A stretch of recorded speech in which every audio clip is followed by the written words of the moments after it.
Oregano, and oregano once again. What's up, 23% Nation? This is your man, Coach D. Today, I'm back with vegetable of the day, the one and only oregano. So maybe you think it's a vegetable, maybe you think it's a spice, maybe you think it's an herb. Maybe you cook with it all day, every day. Maybe you've never heard of it before. Well, whatever the case may be, please listen and watch on. Why? Because we're about to dive just a little deeper into the wonderful world of oregano. All right, first up, a little bit of background information. So, 23% Nation, a lot of you have been coming to me and asking, Coach D, what in the world is oregano? Well, guys, I'm very happy to say that oregano is an herb from the mint family. Now, at this time, what I want to do is make a few distinctions between an herb and a vegetable. So, technically, the title of this video is incorrect, okay? Oregano is not a vegetable. Actually, it's more of an herb. Now, one of the similarities between herbs and vegetables is that, number one, they both come from plants. Number two, they both are edible. Now, here are a few differences. Number one, herbs are primarily used for either medicinal purposes or for flavoring. It won't necessarily be the main course of a meal, okay? Number two, herbs are primarily reserved for the leaves of plants as opposed to other edible parts like the roots, the stems, and even the bark. And now, of course, there are other differences between herbs and vegetables, but to keep this information in this video basic, keep it simple, that's pretty much all you need to know. So, technically, oregano is not a vegetable. Instead, it's more of an herb. All right, more background information. Did you know that there are several different types of oregano? In case you were wondering, just take a look at the picture. As you can clearly see, you have 6 different types shown. Different colors, different sizes, different shapes. The most common type is oregano vulgar or vulgare, also known as Spanish thyme and wild marjoram. So there you have it, guys. A little more background information about the one and only oregano. Okay, now time for more background info. People use oregano in the diet as supplements and as an aromatic oil. Wow, who knew people use the oil of oregano? I had no idea. But like you, I'm learning every day, all day. So there you have it, guys. We now know that officially oil of oregano actually exists. Yes. Okay, now it's time for a few fun facts. The Greeks and Romans associated oregano with joy and happiness. Interesting. The name comes from the Greek words oros, meaning mountain, and ganos, meaning joy. So I guess technically oregano means you have enough joy for a mountain, or you have a mountain of joy. All right. So either way, it's still a fun fact. All right, guys, moving on. Okay, more fun facts. People around the Mediterranean region have used oregano and its oil for centuries in herbal medicine to treat many ailments, including skin sores, achy muscles, asthma, cramping, diarrhea, indigestion, colds, to fight bacteria, to relieve inflammation, and to regulate blood sugar and lipids, and to help fight cancer. Amazing. Now, for those of us that are wondering where in the world is the Mediterranean region, well, guys, basically we're looking at North Africa and Southern Europe. Interesting. So there you have it, guys. More fun facts about the one and only oregano. Okay, more fun facts. A lot of people may want to know, Coach D, how do I buy and grow oregano? Well, here we go. People can buy oregano dried or fresh in grocery stores. They can also grow it in a pot, on a windowsill or balcony, or in the kitchen. It is a perennial, which means it can grow all year long. That's right. So for those of us who love oregano and maybe you want to use it all day, every day, well, just remember it's a perennial and you can grow it in your home, right? So there you have it, guys. We now know exactly how to buy and how to grow oregano. All right, now it's time for the not so fun facts. Oregano as an herb, oil, or supplement is likely to be safe for most people. However, people should avoid oregano products for 2 weeks before surgery, as it can increase the risk of bleeding. Oh no. Also, dilute essential oils before use, either with a carrier oil such as olive oil or in water. As for a steam bath, the concentration of oregano oil should be no more than 1% or skin irritation may occur. Wow, who knew? So there we have it, guys, the not so fun facts about the one and only oregano. All right, more not so fun facts. It can be dangerous to swallow essential oils or apply them to the skin. People should check the correct way to use each product to prevent toxicity. Oregano may affect the body's ability to absorb copper, iron, and zinc. It may also lower blood sugar. Wow. So guys, be careful with oil of oregano, all right? If you have any type of copper, iron, or zinc deficiencies, or if you already suffer from hypoglycemia, then you may want to rethink using oil of oregano, okay? Why? Because it may be more harmful than good. All right, more not so fun facts. People with an allergy to plants belonging to the mint family, which include oregano, basil, lavender, mint, and sage, should take care, as they may also develop an allergic reaction to oregano. Interesting.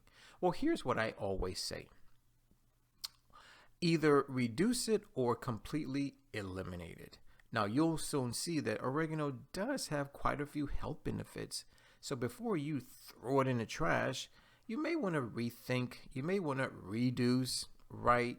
Just so that you don't, so that your body ultimately remains healthy. So there we have it, guys, a few not so fun facts about the one and only oregano.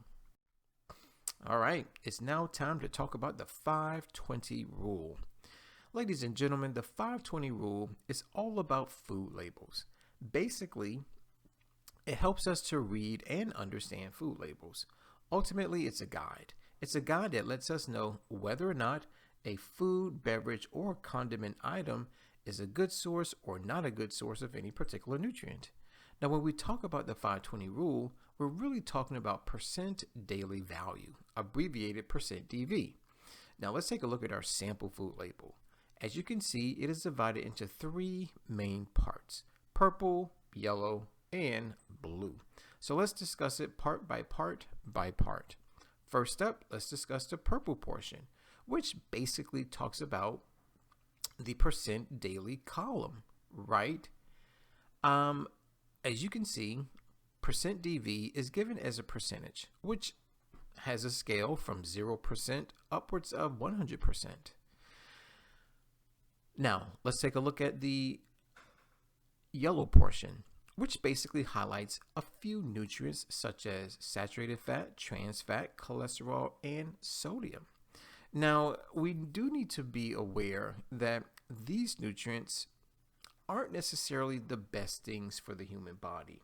In fact, when taken in excess, they do promote illness, sickness, and disease. So the next time you eat or drink something, please take a look at the food label and make sure that those percent DVs are as close to 0% as possible. Now let's take a look at the blue section. The blue section basically highlights dietary fiber, vitamin A, vitamin C, calcium, and iron. Now these nutrients do just the opposite of the yellow nutrients. Rather than promote sickness, illness, and disease, they promote health and wellness within the body temple. So the next time you eat or drink something, you may want to check the food label to see if the percent DVs of those particular nutrients are as close to 100% as possible. Now, when we talk about the 520 rule, sometimes it could be very general. However, I like to be a little more specific. So, still staying with our sample food label, 5% or less is low. However, 20% or more is high. Now, let's break it down even further. If a food or beverage item offers 0% to 9% DV of any particular nutrient, then that food or beverage item is not a good source of that particular nutrient.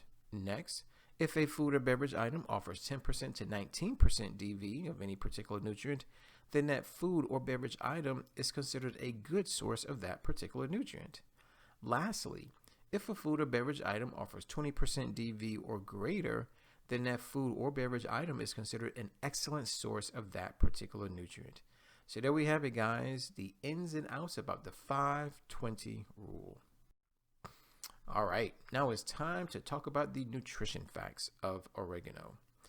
So for today's lecture, we're going to simply say that a single serving of oregano is 1 teaspoon.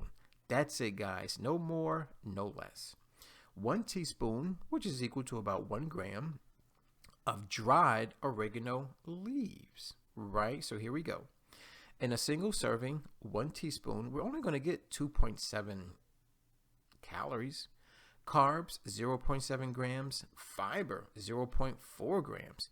Calcium comes in at only 1.45% DV, so that's definitely not a good source.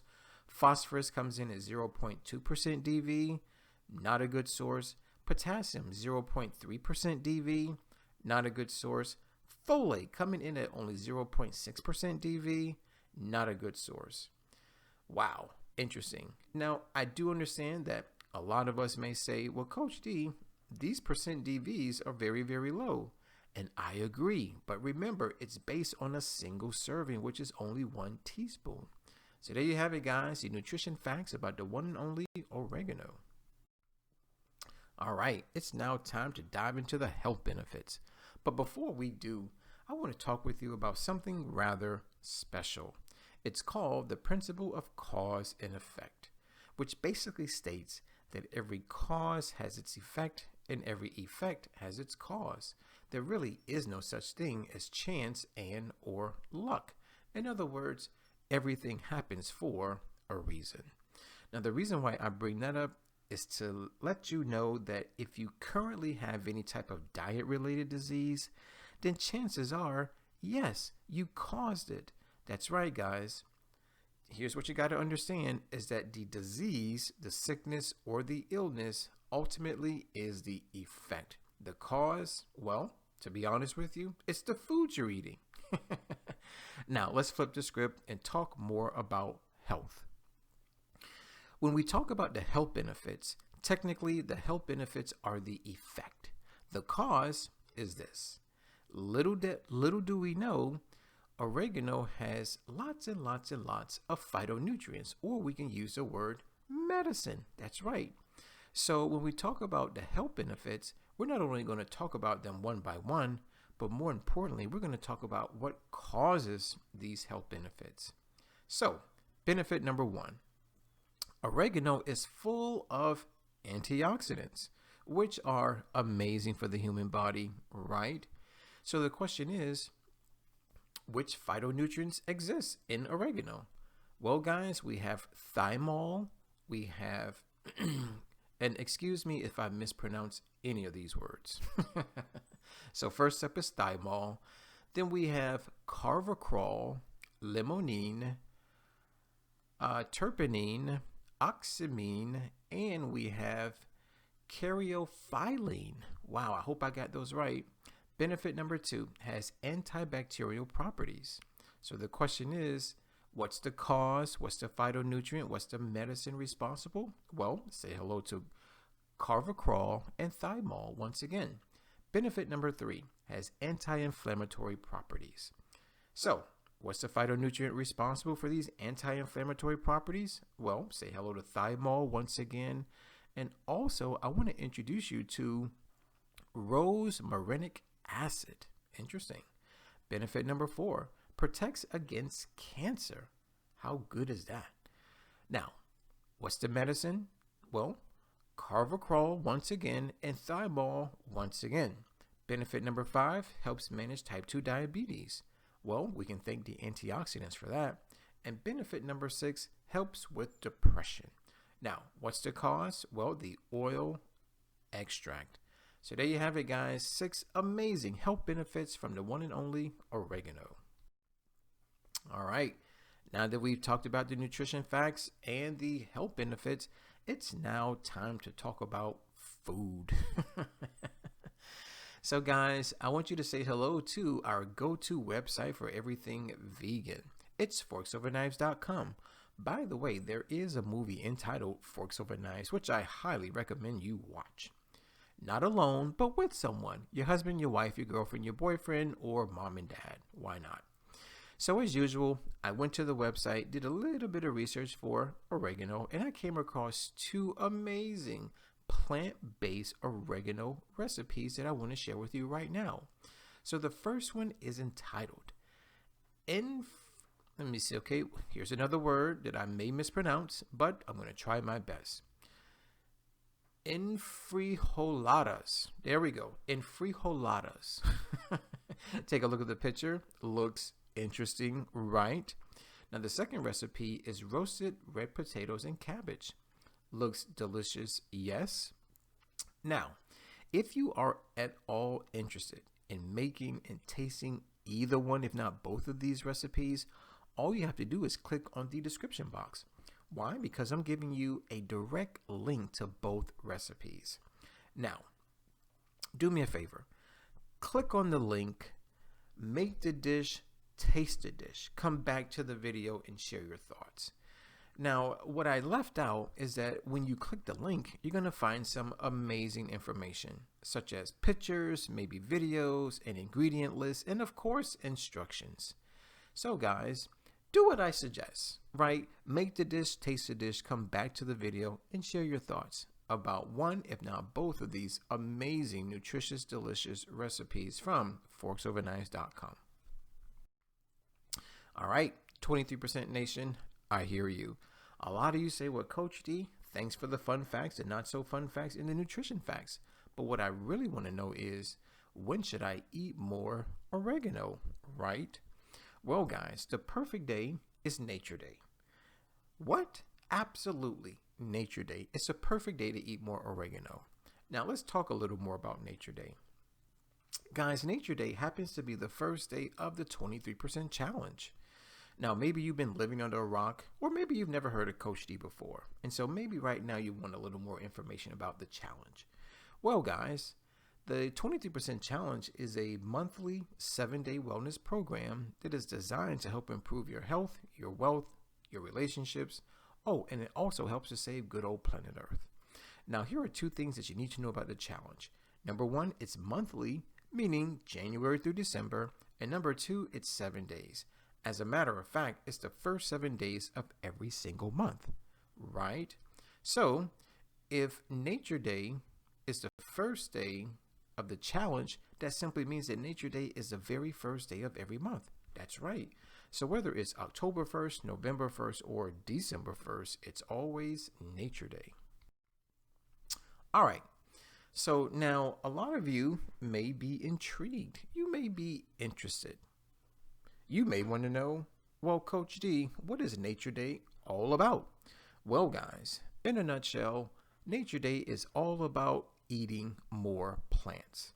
Now, some of us may find that easy. Others may find it extremely difficult. Well, for those of you who find it difficult, guys, I'm going to offer you baby steps. So how about this? How about we try eating only plants and drinking only water before 12 p.m. That way, after 12 p.m., you can eat and drink whatever you want. Now, if that doesn't work for you, how about trying it after 12 p.m., right? Eating only plant foods and drinking only water. That way, before 12 p.m., you can eat and drink whatever you want. Now, for those of us who think that 12 hours may not be enough and you want to up the ante, well, guys, I'm going to offer you a few more options. So, try to become a 3% vegan. Now, that's any person, man, woman, or child who only eats plant foods and drinks only water only one day out of an entire month. Next up is a 10% vegan. That's any person, man, woman, or child who only eats plant foods and drinks only water only 3 days out of an entire month. Next up is a 17% vegan. That's any person, man, woman, or child who only eats plant foods and drinks only water only 5 days out of an entire month. And lastly is the ultimate 23% vegan. Now, technically, that's what Coach D considers himself to be. So the question is, what does that mean? It simply means that for the first 7 days of every single month, I only eat from the 5 food groups of plant foods, which happen to be fruits, vegetables, nuts and seeds, legumes, meaning beans and peas, and let's not forget about whole grains. And of course, I only drink water. So there you have it, guys. We now know the ins and outs about Nature Day. All right, next question. Some of you still have thoughts. Some of you still have questions. That's good. And so a lot of you may be wondering, well, Coach D, should I participate in Nature Day? I mean, after all, who's it for? Well, guys, maybe, just maybe, you're dealing with some physical issues. Maybe, just maybe, you're dealing with some mental issues. So let's talk about it. Maybe you have the big 4, meaning cancer, obesity, heart disease, and diabetes. Maybe you have skin issues such as eczema, psoriasis, pimples, acne, whiteheads, blackheads, right? Maybe eczema. Maybe you have some digestive issues such as constipation, irritable bowel syndrome, leaky gut syndrome, right? Or maybe you have some mental issues such as depression. Maybe you're bipolar. Maybe it's hard for you to concentrate, or maybe you're just pissed off all the time, right? So guys, perhaps you have some of these issues, and maybe you're looking for a natural, holistic approach to your healing. Well, guys, Nature Day is for you. Maybe you want to change your physical appearance. Maybe you want to lose an inch off of your hips and waist. Maybe you want to build some quality lean muscle mass. Well, for you guys, you may want to try our vegan lean and vegan bulk programs. Or maybe you just simply want to transition from the standard American diet to a more whole food plant-based diet. It's easy, guys. Eat more plants. So I guess that answers the question as to who Nature Day is for. All right, it's time for Coach D's tips. Why am I giving tips? Why am I giving advice? Because I want your Nature Day to be successful. So tip number 1, go to your local grocery store. Now, when you get there, you're going to go to one of 3 places. Number 1 is the produce section. Number 2 is the freezer aisle. Number 3 is the canned good aisle.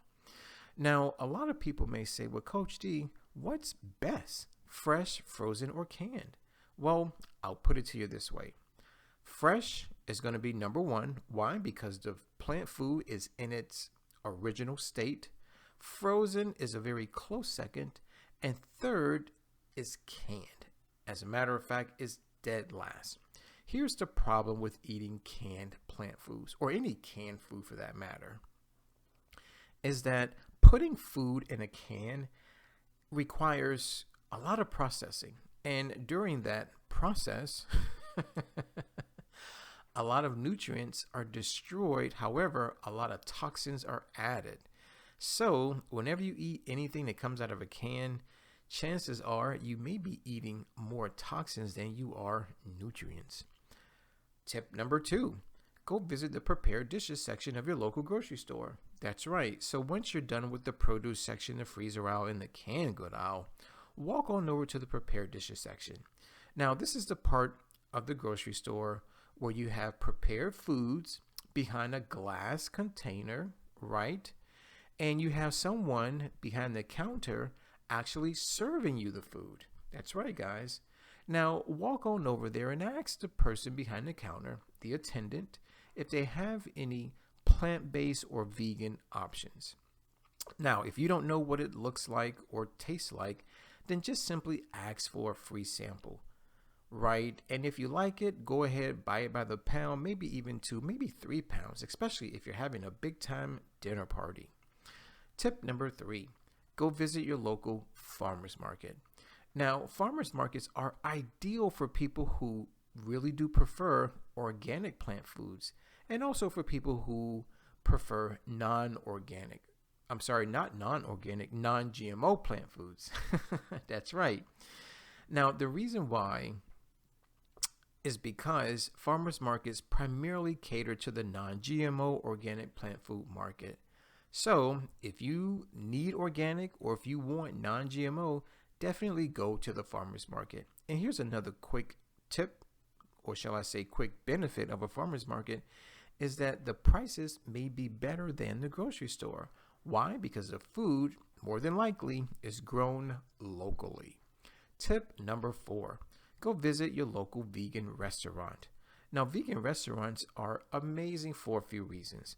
Number 1, they hire vegan chefs. Number 2, the vegan chefs know exactly how to cook plant foods. And number 3, vegan chefs also know which plant foods to combine to yield the most nutritious, delicious dishes. Tip number 5 is to get a subscription to a vegan meal prep company.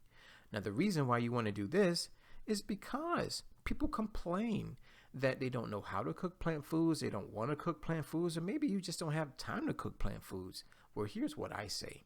Let someone else do the cooking for you. So here's what you do.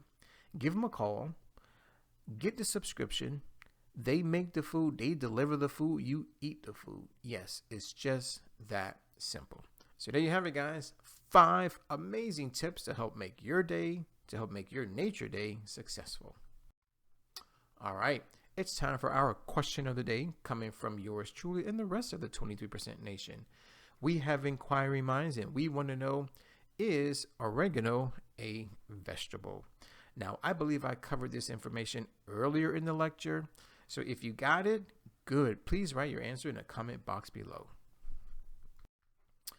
Guys, I want to thank you for watching. I definitely want to thank you for listening. As always, let's eat well, feel well, think well, do well, be well. This is your man, Coach D. Now, before I sign out, I got to ask you to please subscribe, share, comment, and like the video, especially if you love oregano. And don't forget to use our 3-word mantra. It's #EatMorePlants. As stated earlier, my name is Coach D. I'm signing out. Always remember to take care, God bless, and never ever forget that Coach D loves you.